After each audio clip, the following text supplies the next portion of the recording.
Coming at you with a little bit different video. As you can see, my mom's truck is behind me, and that's what I gotta do today. Brakes front and rear. So this is a 2004 GMC Yukon.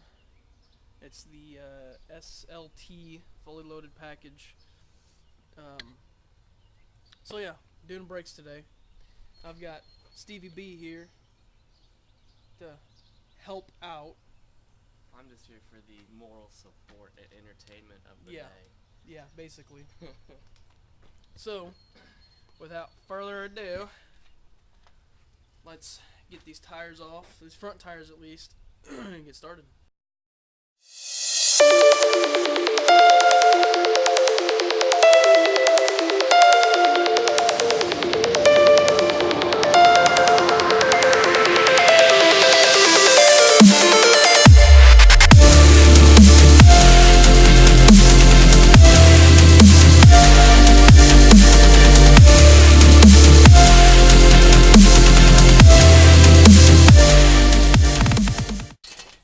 First things first, you gotta take the cover off, then you can take the wheel off.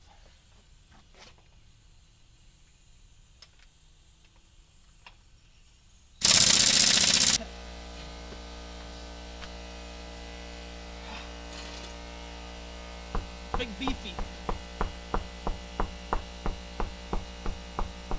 Go long! Go for the goal!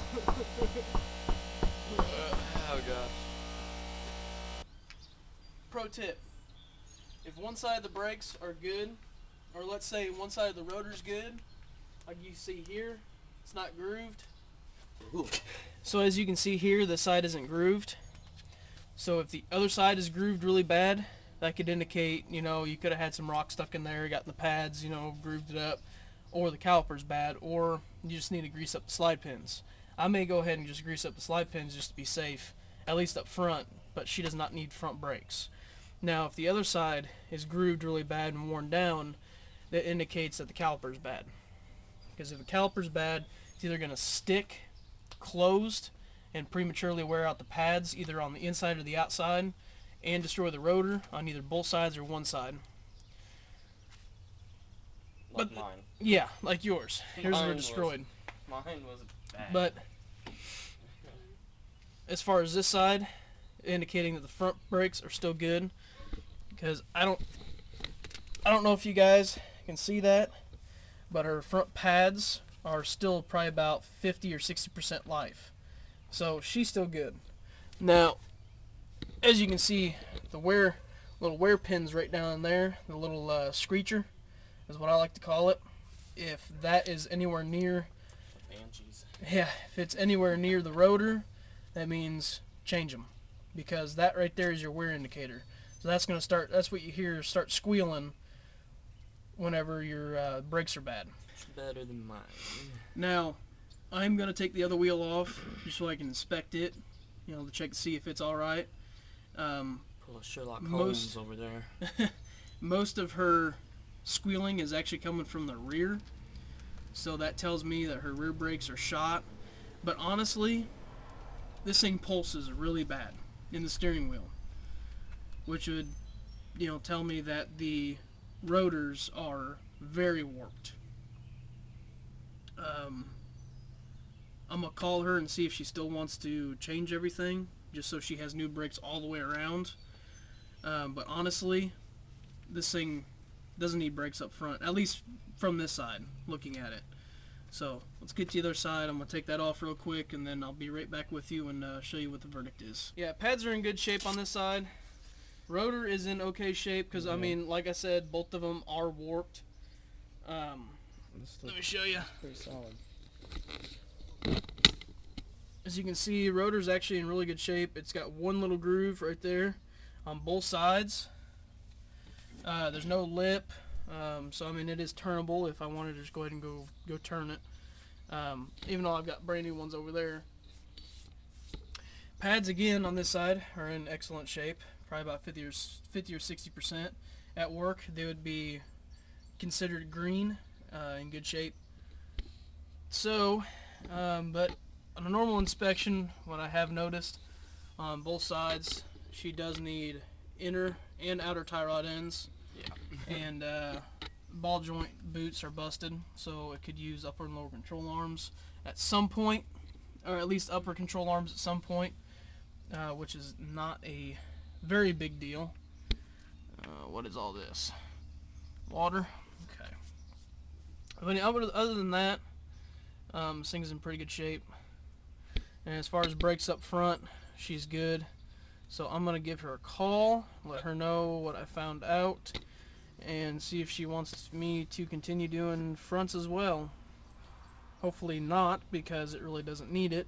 But the rotors are warped, like I said, but they can be turned out most likely. So I'm going to do that real quick, see what she says, come back to you guys. So she actually wanted to go ahead and do the brakes on it. Start to smoke out the back. Ready? And Ready? whoosh. But she wanted to go ahead and do the brakes on it. So that is what I'm doing right now.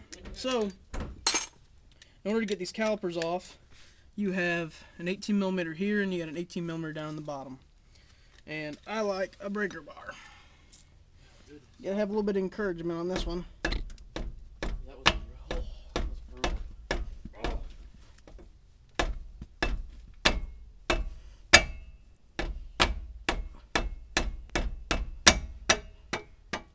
And there she goes. Now you can use your handy dandy ratchet and ratchet it off of there. That's so ratchet. Hey, don't, no.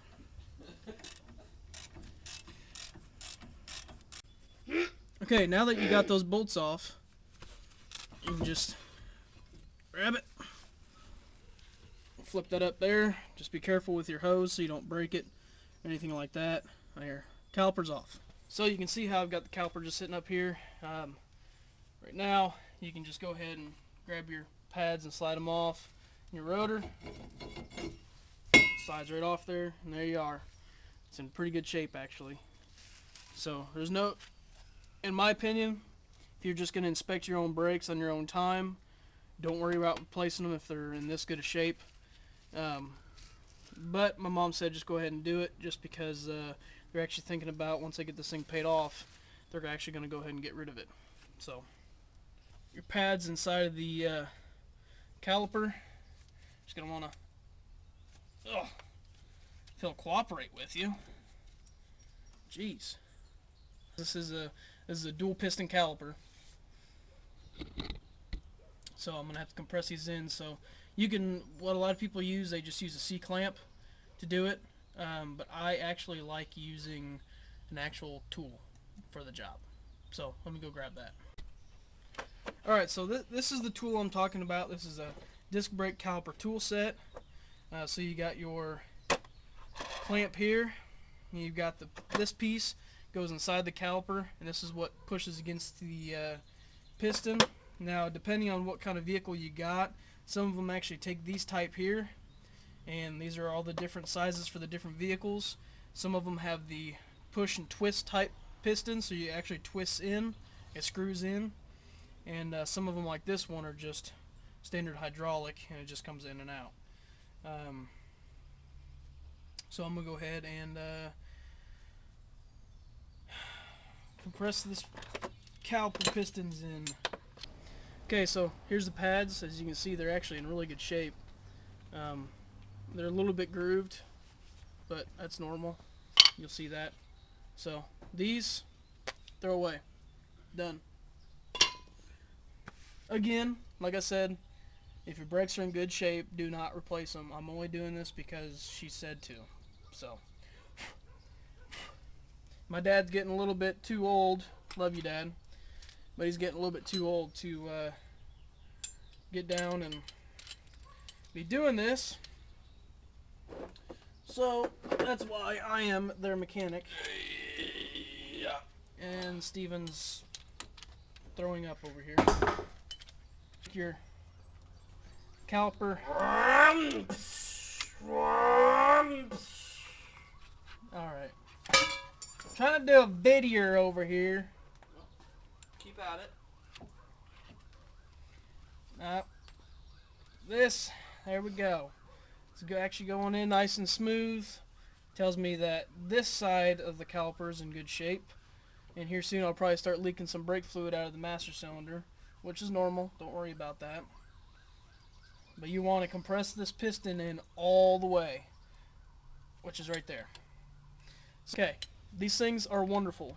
You can go to your local auto parts store and you can pick one of these caliper toolkits up for like 30 bucks, 40 bucks, and they're good to have if you're a DIY mechanic like I am. So you just want to make sure these pads are the same. As you can see, same and same. So it's same. You also want to check for any differences between front and rear. Most of the time, outside and inside, most of the time, the outside pad has the indicator, the inside pad does not. And depending if you're dealing with a single piston or a dual piston calipers the pads don't usually have them, but the single piston calipers, they usually have the clip that comes off the back, and those always go to the piston. So you also got to watch for that. So always keep an eye on pad orientation. And always put new hardware in. Pro tip, always use new hardware. Always. We're pro tipping on a DIY. Because I'm not a amateur DIY mechanic. Although I'm showing some amateurness because I left some tools over there, which I need. I kind of need my flathead screwdriver. Now what you want to do, you're going to want to take a screwdriver and pop these this old hardware off, all these clips. Sometimes this can be a pain in the butt to do. So some of them are real easy like this. They just slides right off. Boom, our old hardware off. Don't need that anymore. That can go in the scrap pile. Also wear gloves. Can't stress that enough. Okay. Now what you're going to want to do, you're going to want to grease these up a little bit after you get them on. I had some technical difficulties with the clips, but I finally got them on. So, now the fun part, and the part that's really not that bad, is putting the rotor on, putting the caliper back on.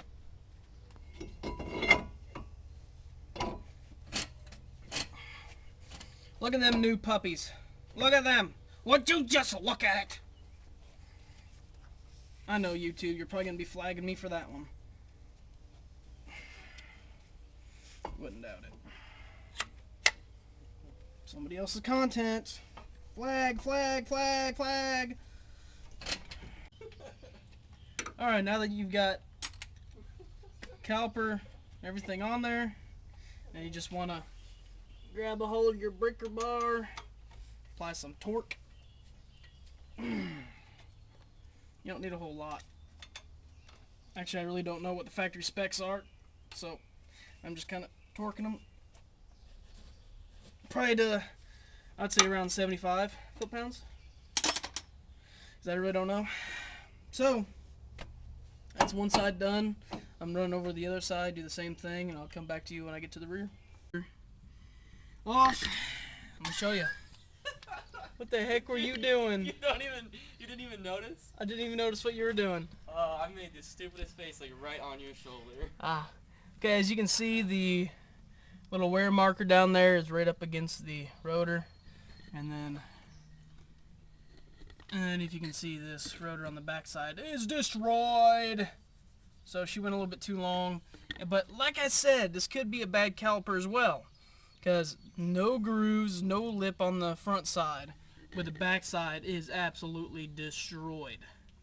So that could be an indicator that the caliper is going bad. The other side is about the same. It's not as bad. The back side is okay. Front side's pretty good.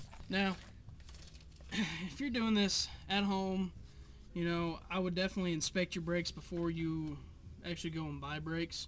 Unless it's squeaking and grinding and making all kinds of noises, then yeah, go ahead and get brakes. But the best thing to do is actually inspect everything first, so you know exactly what you need to get. Because you don't want to just throw some pads and rotors on there and then the caliper is actually locked up. That's bad. That's real bad.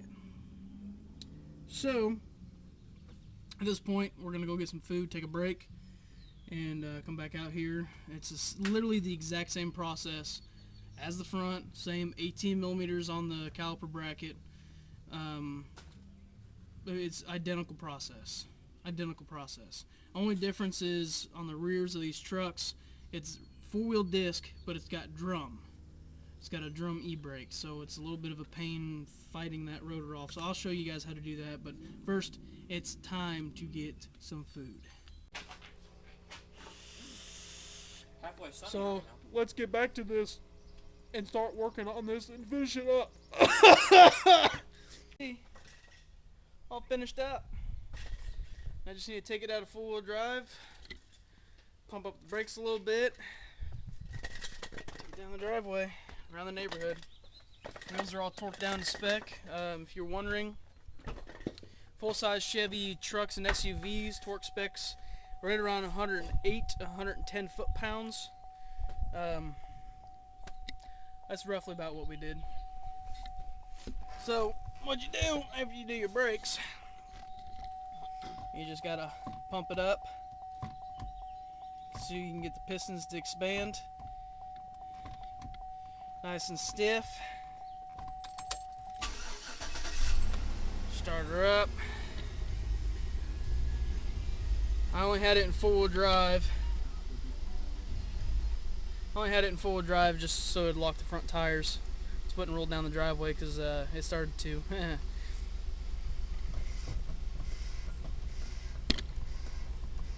Alrighty.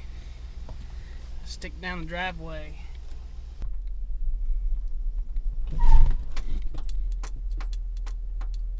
Oh yeah. Locks up real good.